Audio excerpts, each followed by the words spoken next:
الله الرحمن الرحيم وإذ قال ربك للملائكة إني جاعل في الأرض خليفة.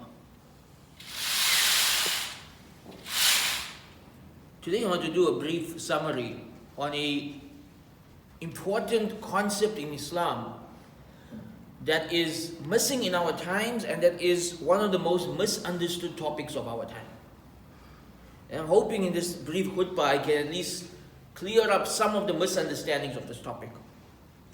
And that is the concept of the Caliphate, the Caliphate, the Islamic political leadership. This topic, we don't discuss it enough. We don't teach about it enough. We don't educate our people enough on what is a Khalifa and what is the role of the Khalifa. And because of this, in the past 20 years, a lot of extremist understandings of this topic have popped up. And we really saw this reach its height about 13 years ago, when a certain group in Syria claimed to be a Caliphate, yet what they did was so far away from the teachings of Islam. You wonder, how could this happen? I believe this happened because we, the people of knowledge, failed to educate our people on what a Caliphate is. And if we are not educating people on what the Caliphate is, they're going to get their ideas from somewhere else. And so what happened is, over the past 100 years, not many Muslim scholars are talking about the Caliphate, but the West are putting out stereotype upon stereotype and misconception upon misconception about what a Caliphate is and what the Shariah is. And the Muslims are absorbing that. And they're trying to revive that instead of trying to revive the real thing. So this is a first step towards re-educating ourselves on what the Caliphate is. And whatever I'm going to say today is taken, number one, from the history books, number two, from the Hanafi books of fiqh. Right? So this isn't my own things. This is what has been documented historically as the Caliphate, as it happened, and as the scholars feel it should have been. Right? Because you'll find one of the sad things about our history is that for the bulk of our history, the Caliphate was never as it should have been. There was always some human flaws to how it was implemented. So let's start off with some very basics. The word Khalifa, which Allah subhanahu wa ta'ala uses in Surah Baqarah to describe the human beings. When Allah says that He creates the human beings, He says, وَإِذْ قَالَ رَبُّكَ لِلْمَلَائِكَةِ إِنِّي جَاعِلٌ فِي الْأَرْضِ خَلِيفَةً. Allah tells the angels, I'm going to create a Khalifa on earth. Right? A Khalifa on earth. The word Khalifa in this verse has two meanings. Some of the Mufassirun say that on the individual level, we all represent Allah's will on earth. We are supposed to live a life that is pleasing to Allah, call towards Allah, be a representative of what Allah wants of us. That's one level. The other level of meaning of creating a Khilafat on earth is that there should be a land ruled by the laws of Allah, so that people can live a life that is pleasing to Allah, and others can see what a land ruled by Allah's laws looks like. And that land is called the Khilafat or the Darul Islam. The Khilafat was a political system that the Muslims had in place, with a few breaks here and there, from the time of Abu Bakr radiallahu anhu right up to World War I, for over 1,300 years. When Rasulullah sallallahu alaihi wasallam passed away, and the people of Medina elected Abu Bakr to be their leader, they gave him the title of Khalifatul Rasulullah, the successor of Rasulullah. And that's where the term Khilafat came from. Right? Abu Bakr was called the Khalifa of Rasulullah, and every successor afterwards was also called a Khalifa. The Khilafat went through many forms. There was the golden era of the Rashidun Khilafat, the Sahaba, when they were Khalifas. Then there was the dynasties, the empires, or the monarchies that existed for hundreds of years. Then there was a point in time where the Khilafat was just a puppet. He was just a figurehead. He didn't really have any real power. And then came the weakest point, World War I. The British conquered the Muslim world. The secular Turks take over Turkey, and the Khilafat is abolished. And now for the past 100 years, we have not had a Khalifa, which is abnormal in Muslim history. It's abnormal that Muslims don't have political power. So let's break down what is a Khalifa what was its history, and why is it important? In terms of fiqh, the scholars of fiqh are unanimous that the Khilafat is a fard kifaya. It is a communal obligation for the Muslims to have a political leader that is allowing the Sharia to be applied. Right? That this is a communal obligation. A communal obligation that we have failed to fulfill for 100 years. Shah Waliullah Ad-Dihlawi, rahimahullah, the great Hanafi scholar of India, in his Hujjatullah al-Baligha, he has a chapter about the Khilafat, and he defines the Khalifa as a king who has authority above other kings. The Khalifa is the king who has authority over other kings. So for example, in the time of the Abbasids, you had the Abbasid, you had the Mamluks, you have, before the Mamluks, the Ayyubis, you have the Seljuks. All these other dynasties report to the Abbasid dynasty. They are all kings, but he's the king who has authority over them, or at least that's how it's supposed to be. See, historically, it never always worked out like that. The Hanafi books of fiqh don't actually talk too much about the Khilafat because, number one, it was considered something that's always going to be there. Right? They never imagined a time would come when you won't have a Khalifa, although there was one of the scholars who did hypothesize about what would we do if this ever ended. Right? But in general, they never imagined a time would come when there's no Khalifa. It's considered something that's by default, it's going to be there. Number two, in Islam, the Khalifa didn't have that much power compared to modern states.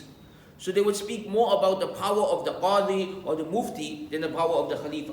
Nonetheless, you will find when they do talk about the Khilafat, they usually mention between 3 to 5 responsibilities of the Khalifa. 3 to 5 responsibilities of the Khalifa. Number one, the Khalifa is in charge of jihad. Right? The Khalifa is in charge of defending and expanding the borders of the Muslim world. So this was a role that the Khalifa played throughout our history. And we see this in every era.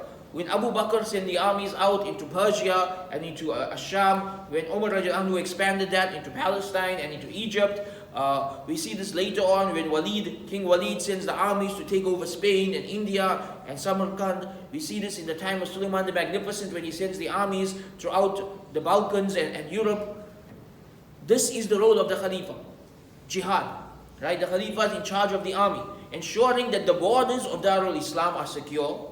Sometimes this is through defense, sometimes it's through offense. Right? But he's in charge of the military. Number two, the second responsibility of the Khalifa is to facilitate the application of the Sharia. Meaning, if there is a Khalifa and a Darul Islam, the law within that land is the Sharia. And sometimes they break this up, they say the Sharia and the Hudud. The Hudud is the Islamic criminal law, but the Hudud is part of the Sharia.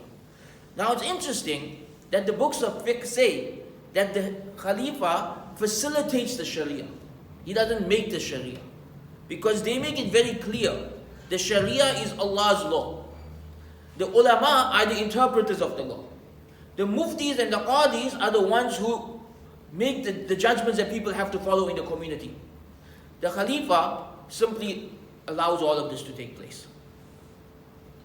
In the early years of Islam, the Khalifa was himself an alim. And so he would play both roles. Abu Bakr, Umar, Uthman, Ali, may Allah be pleased with all of them. They were Khalifas, but they also were ulama. So you'll find that they judged between the people and came up with fiqh rulings, but they also led the armies and did all of this as well. But later on it splits up, becomes too much for one person. And so what you actually find in our history is that there's two different levels of power. There's the political power of the Khalifa, and then there's the communal power of the ulama. And actually in people's day-to-day lives, it was the ulama who had the real power. Right? This is why throughout our history, when we talk about the great figures in our history, it's like Imam al-Ghazali and Ibn Taymiyyah, these are ulama. Right? Abu Hanifa, Imam Malik, these are ulama. They had actual influence on the community and a say in how the law was interpreted, and the Khalifa did not have this power. So the Khalifa simply was there to ensure that Sharia was applied. He would leave the interpretation and application of Sharia to the ulama, specifically the qadis, the judges. They would be the ones who actually would lay down the law. So if somebody had a dispute, they won't go to the Khalifa, they will go to the qadi. If somebody had a question about fiqh, they won't go to the Khalifa, they go to the mufti. Right? But the Khalifa, his role is to ensure that this is the law of the land. And that's why when the Khilafat fell, Sharia as a law system fell apart as well. The third duty of the Khalifa was to collect and distribute the taxes. Whether it was the war booty, or zakah, or jizya, or any of the other types of taxes that existed in the Muslim world, it was the Khalifa who would send people out to collect it. They would be in charge of the treasury and ensure that it's used for administering the kingdom and taking care of the poor. The fourth one, and this is interesting, the books of fiqh emphasize that the Khalifa has to lead the Jummah and the Eid Salah or delegate someone to do so. So one of the things that we don't do optimally while living as minorities is how we do Jummah and Eid as minorities, right? The actual process of Jummah and Eid is it's meant to be the entire community gathers together, right? And it's the Khalifa or the governor or the head Imam who delivers the khutbah. It's actually meant to be a very political thing. The khutbah is supposed to be very political, right? It's meant to show a sign of political power and unity of the community. And this is why in Muslim countries, you have your masjids and you have your Jummah masjid. And on the day of Friday, all other masjids are closed and everybody goes to the Jummah masjid. Of course, living as minorities, we can't really organize it on that level, right? You won't be able to put everyone in the community together behind one Imam, and that's why everyone's going to fight about which group that Imam is following. So we end up having split up into many different Jummahs. But actually in an Islamic land, the Khalifa is the Imam for Jummah and Eid. And in other cities, the person he appoints is the Imam for Jummah and Eid, right? And it's all done in his name, in the sense that in the Jummah khutbah, people would praise the Khalifa. They would praise Allah, praise Rasulullah, praise the Sahaba, and praise the Khalifa himself. And so the Khalifa was in charge of organizing Jummah and Eid, right? And delegating it to others. Finally, the Khalifa was in charge of ensuring that peace and justice and social cohesion and unity was the norm within the Muslim borders. Right? This was the overall goal of the Khilafat. It wasn't a specific duty, it wasn't a specific formula on how to do it, it wasn't something that was always accomplished, but this was the overall goal. Why is there a Darul Islam? Why is there a Khilafat? Why is there Sharia? So that within these lands there will be peace, within these lands there will be justice, within these lands people can live their best lives without having to worry about crime, without having to worry about being invaded by the enemies, without having to worry about public indecency. You could live your best life within these borders. And the Khalifa's job was to ensure that this land remains secure and intact. One of the things people get wrong about the Khilafat is they imagine someone with supreme power, right? Because this is again a Western stereotype that the Khalifa is a man of supreme power, someone who lays down the law, someone who forces everyone to be pious. In reality, most of the Khalifas in history were not pious, right? The majority of Khalifas in Muslim history were not pious, right? And it was well understood that the Khilafat or Darul Islam of the Muslim world would be filled with every type of person, both the sinner and the pious and everyone in between. One of the mistakes we've seen in recent times that people, when they think of reviving the Khilafat, they're thinking of like just whooping everyone into piety. That's never existed in our history. That's never what a Khilafat was. This is a very modern understanding of a Khilafat, right? Historically, even in the time of Rasulullah sallallahu alaihi wasallam and the Sahaba, there were people in Medina who had sins. There were people in Medina who were known for their addictions. There were people who were known as not being as pious as others, and you understood a community is made up of all types of people. It's impossible to have an entire community that's pious, and that's a misunderstanding of our times.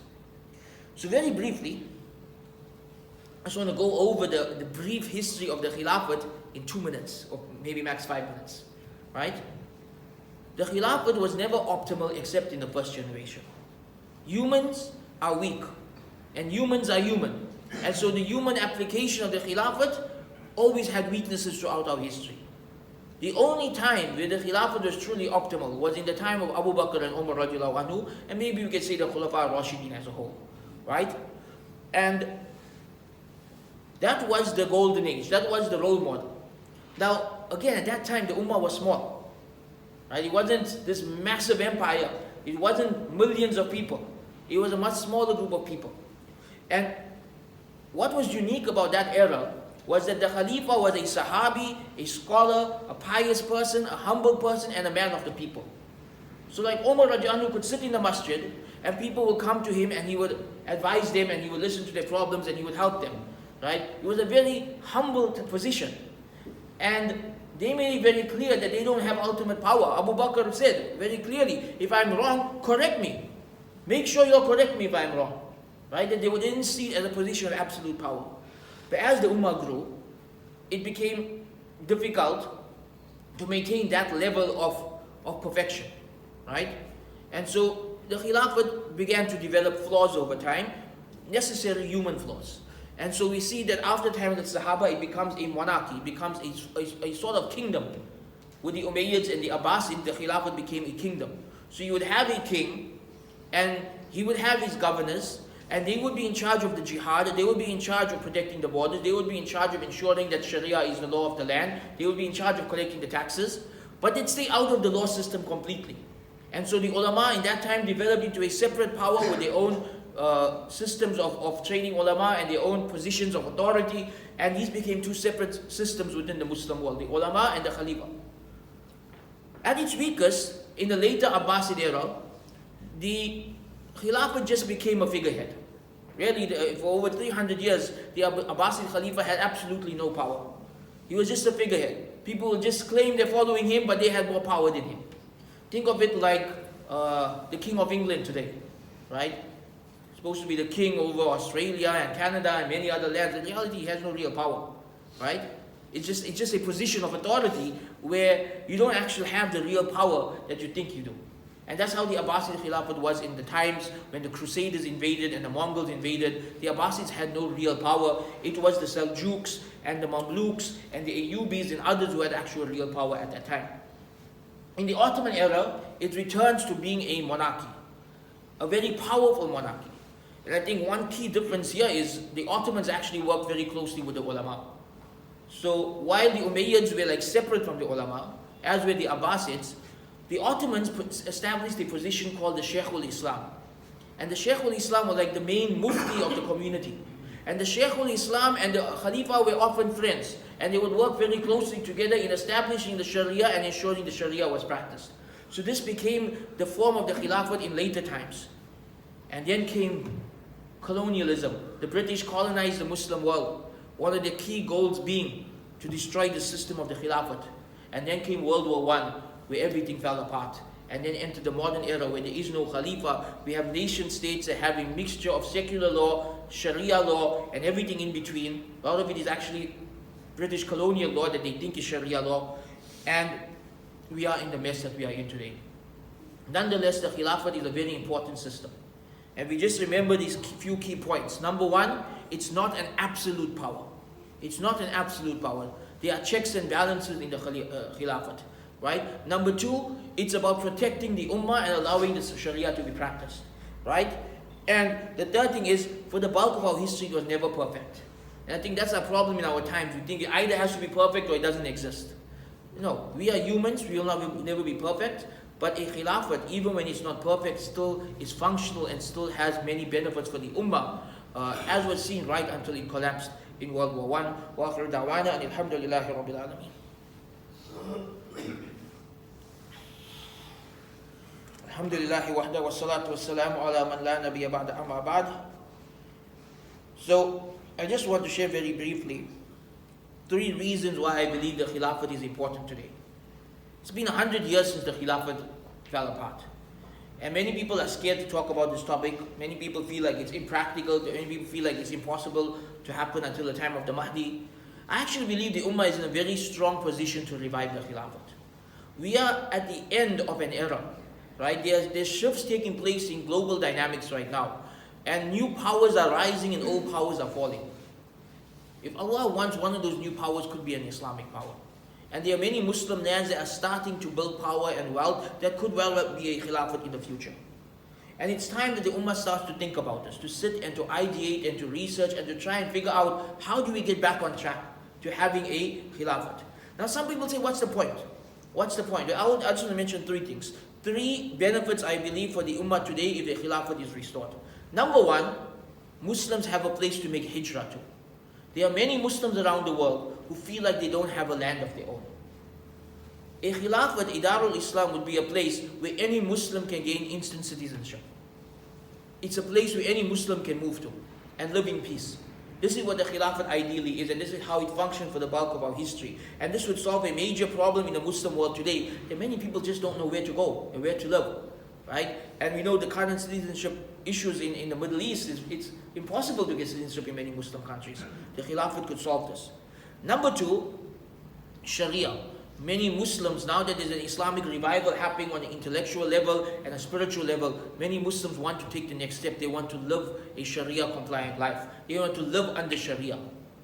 And the Khilafat would solve this. It would give them a place where you could live a Sharia compliant lifestyle. But number three, and most important, a Khilafat could fix the political problems of the Middle East, specifically the problem of Israel. Because remember, Zionism started in the time of the Ottomans. And Sultan Abdul Hamid made it very clear, as long as we control Palestine, you can't have that land. So the Zionists worked very closely with the British to ensure that the Ottoman Khilafat fell in World War I so they could take that land. If a Khilafat were to be restored, a number one priority of that Khilafat in terms of jihad would be liberating the Muslims of Palestine and getting rid of the oppressors in that region. And so for those who think that this is not important, I would say this is very important. For those who say it's not a priority, I say it's one of the most important priorities for the Ummah. We need people to think about this, we need people to talk about this, we need people to ideate on this, because as the Ummah goes through this revival phase, Alhamdulillah, over the past 50 years, we have seen an intellectual revival in the Ummah. We have seen a spiritual revival in the Ummah. We have seen economic revival in many parts of the Ummah. What's next? The political revival of the Ummah. That's what's next. And you cannot have a political revival of the Ummah if we don't understand this topic, we don't talk about this topic, we don't think about this topic. And this is why it's very important that we now start to revive discussions about the Khilafat, about Sharia, about what would it look like in the modern world, how would it function in the modern world, and what would a 21st century or a 15th century, if you're going with the Hijri calendar, Khilafat actually look like. We ask Allah to allow us to be part of the revival of Islam. We ask Allah to help our brothers and sisters in Palestine and all over the world where they are oppressed, and to grant victory to the Muslims. رَبَّنَا آتِنَا فِي الدُّنْيَا حَسَنَةً وَفِي الْآخِرَةِ حَسَنَةً وَقِنَا عَذَابَ النَّارِ سُبْحَانَ رَبِّكَ رَبِّ الْعِزَّةِ عَمَّا يَصِفُونَ وَسَلَامٌ عَلَى الْمُرْسَلِينَ وَالْحَمْدُ لِلَّهِ رَبِّ الْعَالَمِينَ.